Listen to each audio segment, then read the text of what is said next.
तो होली के दिन देश की सियासत को नई दिशा देने वाली तस्वीर भी सामने आई। जिस प्रयागराज ने देश को पहला प्रधानमंत्री दिया, जो प्रयागराज राजनीति का बड़ा केंद्र बिंदु है, उसी प्रयागराज में एक होर्डिंग चर्चा का केंद्र बन गई।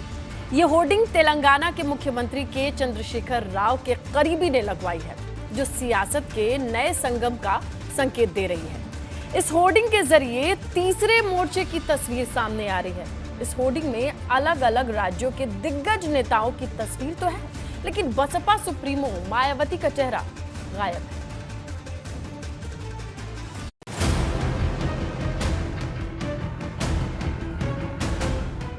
प्रयागराज की सड़क से नजर आई इस तस्वीर ने देश की सियासत में अनुमानों का एक नया गुबार फैला दिया है। राज्य तो उत्तर प्रदेश है, लेकिन तस्वीर तेलंगाना के मुख्यमंत्री के चंद्रशेखर राव की लगी है। न सिर्फ तस्वीर लगी है, बल्कि चंद्रशेखर राव को देश का नेता बताया गया है। इस होर्डिंग में सिर्फ एक नेता नहीं है, तमाम वो गैर कांग्रेस पार्टी के नेता हैं जो भाजपा के खिलाफ खड़े हैं। और सबसे खास बात ये कि चंद्रशेखर राव के राजनीतिक सलाहकार और चुनावी रणनीतिकार प्रशांत किशोर की भी एक बड़ी सी तस्वीर लगी है। और ये भी बताया गया है कि 20 मार्च को प्रशांत किशोर का जन्मदिन है।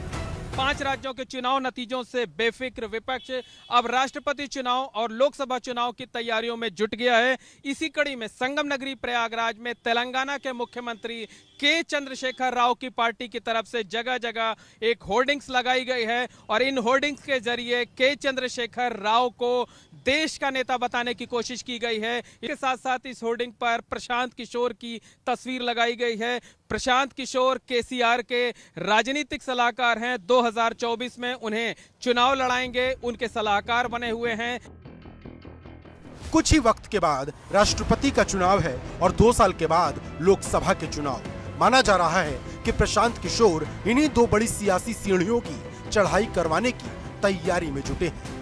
जो होर्डिंग प्रयागराज में लगी है, उसमें पश्चिम बंगाल की मुख्यमंत्री ममता बनर्जी, दिल्ली के सीएम अरविंद केजरीवाल, पंजाब के सीएम भगवंत मान, ओडिशा के सीएम नवीन पटनायक, महाराष्ट्र के सीएम उद्धव ठाकरे और पूर्व प्रधानमंत्री एचडी देवगौड़ा के साथ साथ पूर्व केंद्रीय मंत्री शरद पवार और आरजेडी नेता तेजस्वी यादव की भी तस्वीर लगी है। खास बात तो ये है कि अखिलेश यादव की तस्वीर भी इस पोस्टर में नजर आ रही, जो अलग से लगाई गई है, लेकिन मायावती की तस्वीर यहाँ से गायब है। पूरी होर्डिंग्स में आप देख सकते हैं कि चंद्रशेखर राव के साथ साथ ममता बनर्जी, अरविंद केजरीवाल, भगवंत मान, नवीन पटनायक, उद्धव ठाकरे, शरद पवार, देवगौड़ा, तेजस्वी यादव और उत्तर प्रदेश के पूर्व मुख्यमंत्री व समाजवादी पार्टी के नेता अखिलेश यादव की भी तस्वीरें लगाई गई हैं। और इन तस्वीरों के जरिए विपक्षी एकजुटता का संदेश देने की कोशिश की गई है। लेकिन खास बात यह है कि इस पूरी होर्डिंग्स में कांग्रेस के किसी नेता को जगह नहीं दी गई है। सोनिया गांधी, राहुल गांधी, प्रियंका गांधी, किसी की भी तस्वीर इस होर्डिंग्स में नहीं है। इस होर्डिंग में ना तो सोनिया गांधी की तस्वीर है, ना राहुल गांधी की और ना ही प्रियंका गांधी की।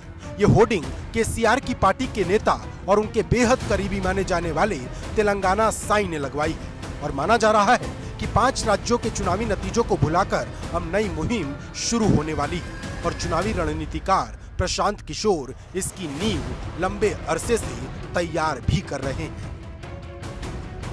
राष्ट्रपति चुनाव के मद्देनजर ये होर्डिंग लगाई जा रही हैं।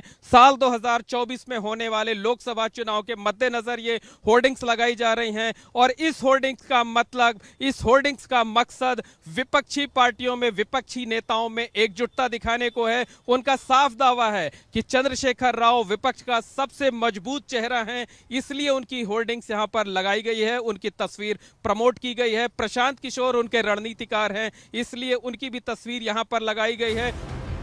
सीधे सीधे शब्दों में कहें तो देश में तीसरा मोर्चा खड़ा करने की कवायद एक बार फिर तेज हो गई है। लेकिन सवाल फिर वही है कि क्या एक नेता पर सभी मुहर लगाएंगे या फिर तीसरे मोर्चे का बॉस बनने को लेकर खटपट शुरू हो जाएगी। इसके साथ ही एक बड़ा सवाल ये भी है कि आखिर मायावती को इस पोस्टर में जगह क्यों नहीं दी गई। प्रयागराज से मोहम्मद मोइन, एबीपी गंगा।